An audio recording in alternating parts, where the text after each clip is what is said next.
Good day, everyone. And now, uh, we will mm, just need to continue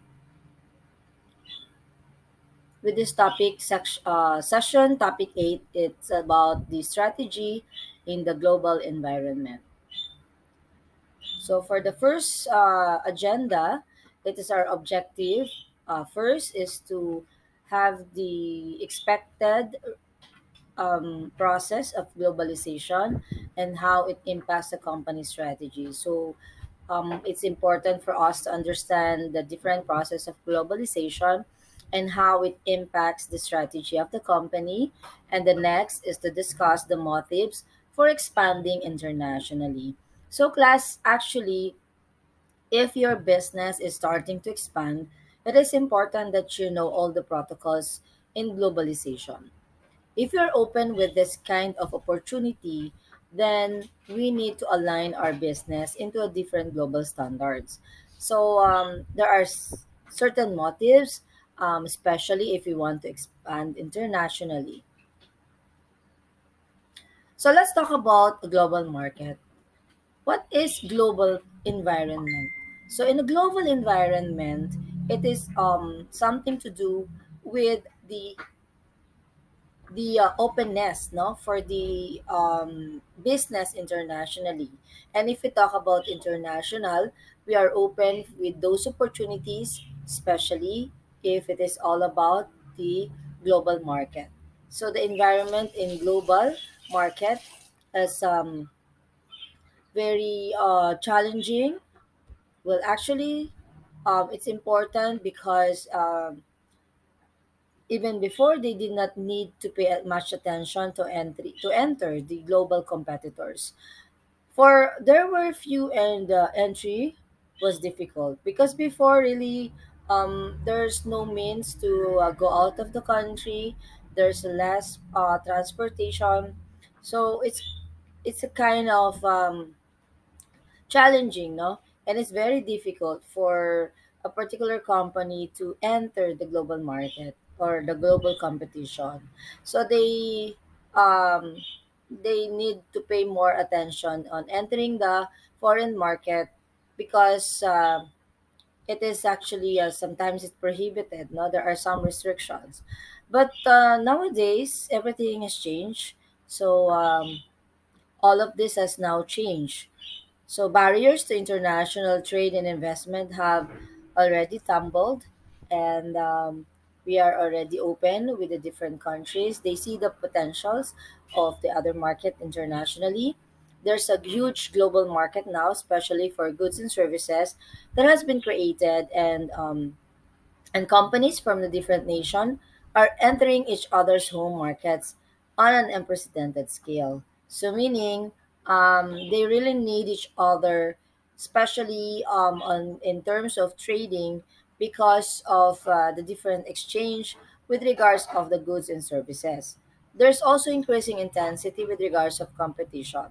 So they see the potential of this competition, the rivalry, as we all know that of course the more competition, the more your product will be well known into other country. So rivalry can no longer be understood merely in terms of what happens within the boundaries of a nation.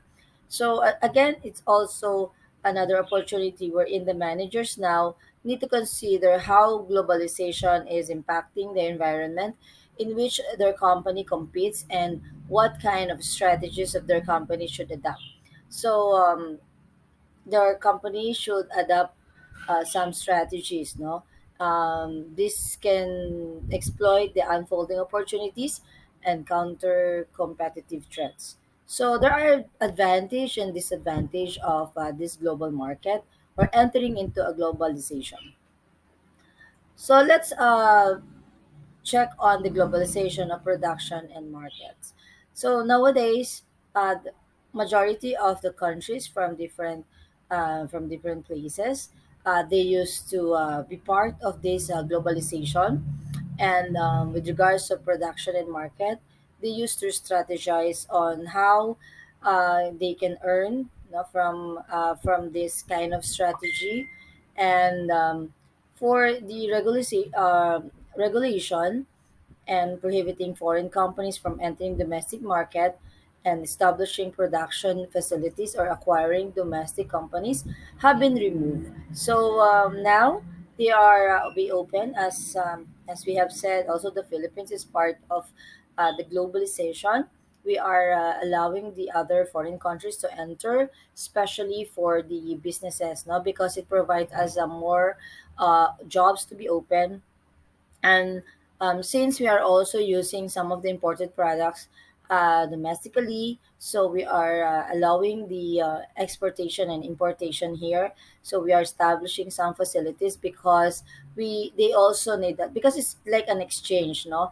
If you that country, if that country will send something here, so we are also open to send something on their country, no? It depends on what kind of products and services that we don't have here, and then the products and services that we have here, so we can also share it to the other country. So as a result of this development, there are been surge in both of the volume of international trades and the value of the foreign direct investment. As I remember, nowadays, now our government is trying to seek for a lot of investors in order to invest here in the Philippines, so that it create more jobs. It can be brought bring I mean bring negative and positive impact.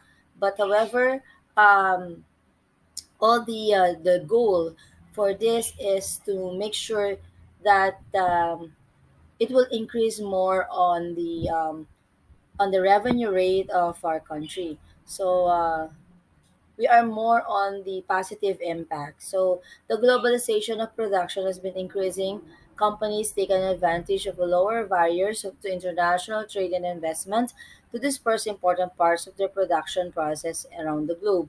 So here in the Philippines, there's a lot of foreign investor also that using our manpower. And I remember when I was still working in a Japanese company, majority from us, we are all Filipino. We are doing all all the engineering works, no. We are trained to calculate the measurement of all the roofings. So it's just an example where there's a globalization in terms of production.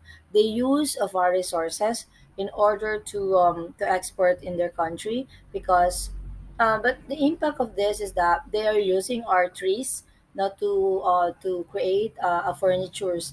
And but they preserve their own. So something to do with an impact for more jobs. However, for the nature, so we have to be vigilant also in this case, because as we all know that we need to restore, no, our environment into a greener restoration. So I think that in globalization there are positive and negative impact. However, we need also to make as a government to make some of the guidelines and policies in order not this is not to be abused. So another thing is that we have globalization in the market. So us for the globalization of the market has been argued that the world's economic system is moving now from one in which national market are distinct entities.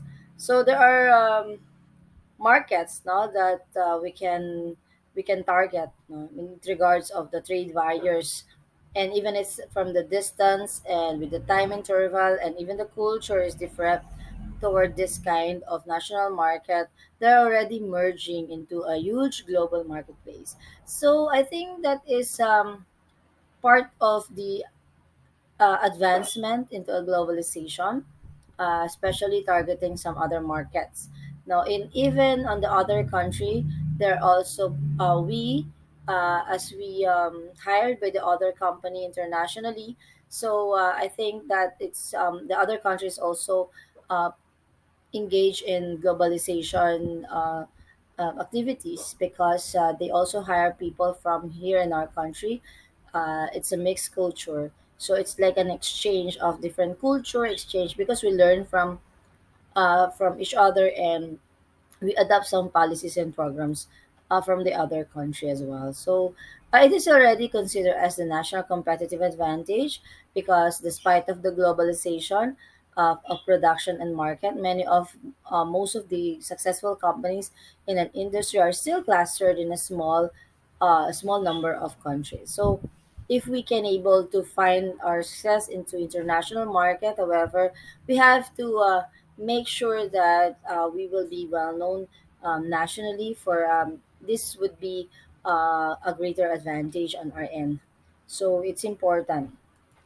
Another thing is that the study of a national competitive advantage, wherein Michael Porter identified four attributes of a national country, specifically environment, that have an important impact on the global competitiveness of the company. So it's important to see the potential of the country. No? As you can see on this discussion, this is a key discussion points. We have the national competitive advantage. Why we consider this as competitive advantage? Because of this factor. We have the intensity of rivalry, meaning there's a competition. We have the local demand condition wherein there's a demand from the local, and we have the competitiveness for the support industry wherein within that premises there's an industry that supports your business, and of course the factor endowment. So we will be going to discuss that thoroughly. So for the factors endowment, so we have a nation's position for the production such as skilled labor or infrastructure which is necessary for a given industry. So we have local demand condition, we have the nature, the home demand for industry products and services. So another thing is related supporting industries, and then we have the firm's strategy. So for the factor endowment, it is more on the skilled labor. So it's all about the infrastructure that is necessary for a given industry. And then also local demand is important for the products and services because they feel at home, and it helps not the locals. And another thing is that the presence of the supplier and other support industries and can be of course internationally competitive. Okay, in the presence or absence of this in the nations of supplier, so these supporting industries can be considered as industry that is international competitive. Another firm industry or strategy, structure, and rivalry. This condition governs how companies are created, organized, and managed, and the nature of the rivalry. So, in the factor endowment class, this is the cost of the quality or factors of production. So, the determinant of being competitive advantage in a certain country is that, for example, here is the production includes basic factors like land, labor, capital, and raw materials. So if we have this kind, so we already have the advantage now. This kind of resources that might help now for the cost and quality of the production. So that is called the factor endowment. We have also the local demand wherein it is upgrading as part of the competitive advantage. Once we capture all the demand from the local, companies are typically most sensitive to the needs of the closer customers. So that's the characteristic of this home demand that are particularly important in shaping the attributes of domestically made products and creating pressure to the innovation and quality. So the competitive advantage related to supporting industries, this kind of a third road attributes in the national advantage in an industry is the presence of international competitive supplier. So international competitive supplier class in the related industries, the benefits of investment in advanced factors production is that it achieves strong competitive position internationally. So that is very much important. Then we have the intensity rivalry, wherein this is the fourth attributes of a national competitive advantage in the Porter's model. This one is within a nation. So you have to intensify the competition. So how you will do that? Of course, all the features, all the components of your products and service must be adhere um, to the customer and to be familiarized for them to be familiarized with your products and services.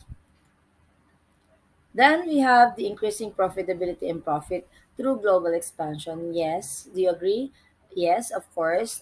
There always be a positive impact with regards of the profitability increase and the growth in the global expansion, because it widen up your market, you're expanding your market, even your products and services. There will be a demand. There will be an increase on the growth rate by taking, of course, the goods and services developed by home and selling them internationally. So expanding the market is something that targeting another leverage.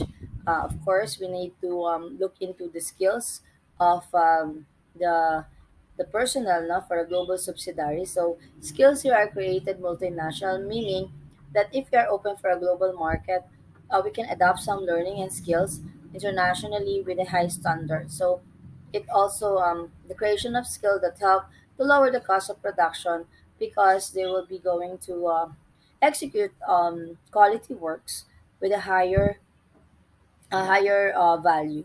Okay, so another thing is that there's a cost pressure and pressure for the local responsiveness. Yes, they used to feel and experience that, but there's if you are into a pressure for cost uh, reduction. So, in competitive global market class in international business, often face a pressure, especially in the cost reductions.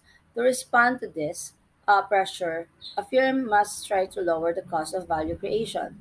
So, in other words, that since we are looking into the profit, we need to know also how to strategize to cost the reduction.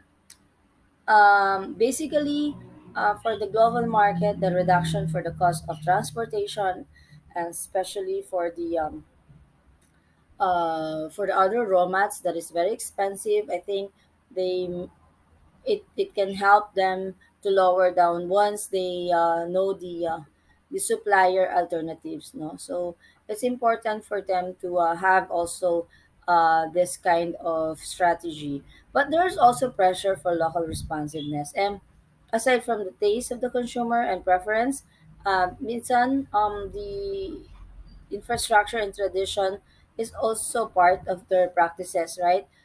Distribution channel is also pressured by this local response, and even the host government demands a response to this, or responding to these pressures to be locally responsive requires that the company differentiates products and marketing strategy from country to country to accommodate this factor, all which tend to raise a company cost structure. So meaning that once we have experienced this pressure for local responsive, so it's important that it requires company differentiation for its product. So in order to facilitate to solve this kind of challenges, okay. And then we have this kind of pressure, and these are the differences in customer taste, infrastructure, and traditional practices, differences in distribution channel, and even the host government demands. So um, I'm now on the four basic strategies. We have the global, transnational, international localization.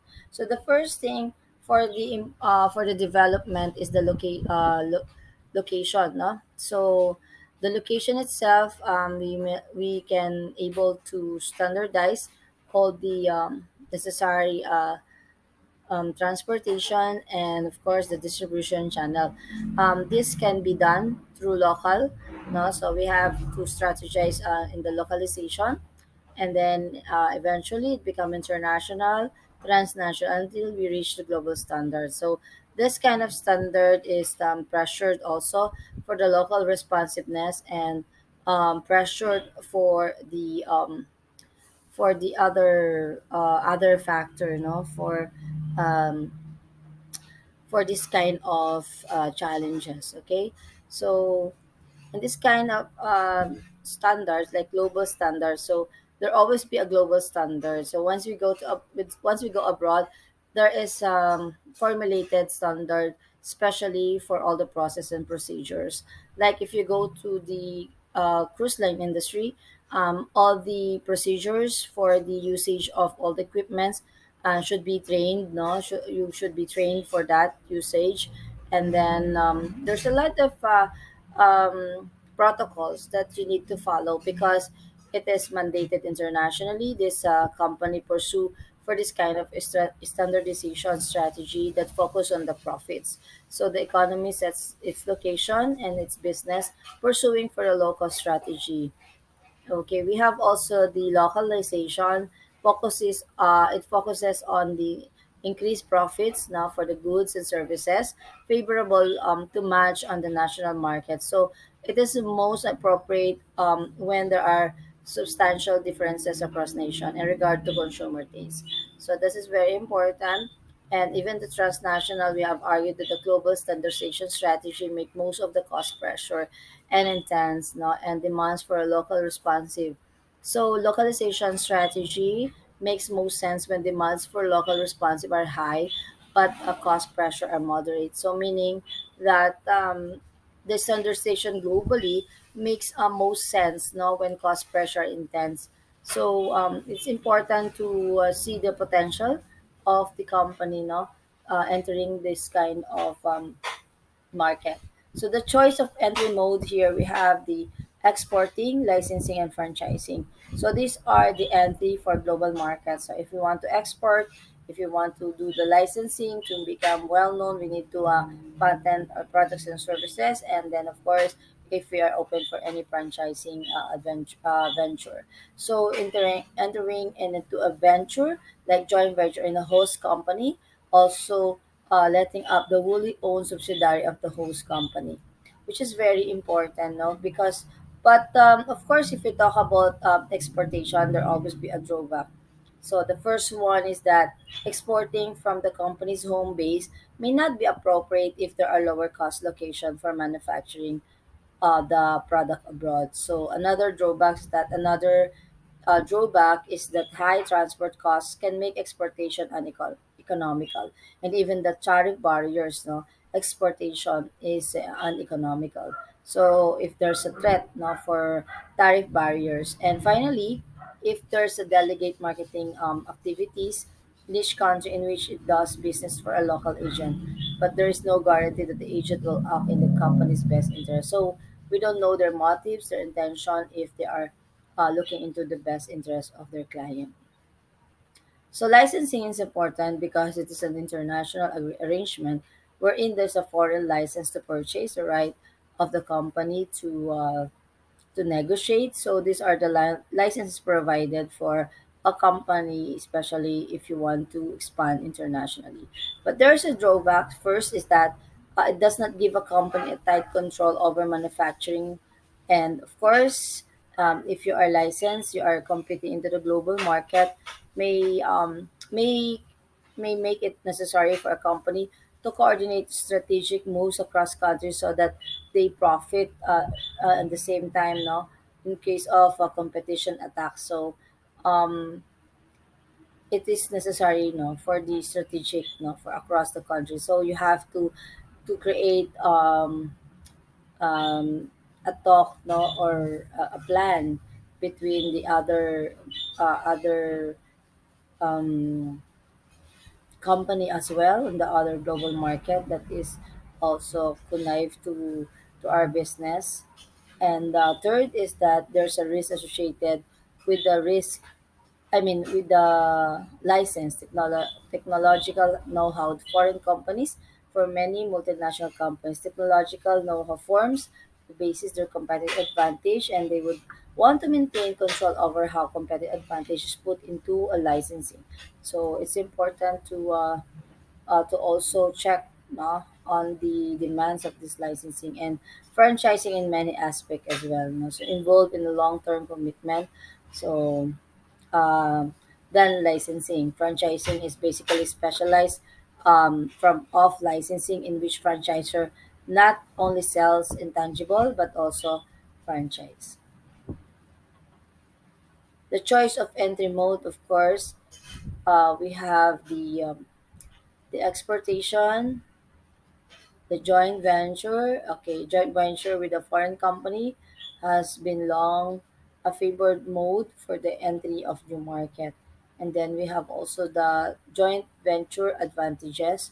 Of course, as with licensing, a firm entries a joint venture risk giving control of its technology to its partner. So, pag joint kasi class, there's a disadvantage because or someone else has its own um, they have their own control for any assets. Okay, a second is disadvantage is that it gives a fear of a tight control over subsidiaries that might need to realize experience curve on local economies, and it gives the firm also tight control over foreign subsidiaries.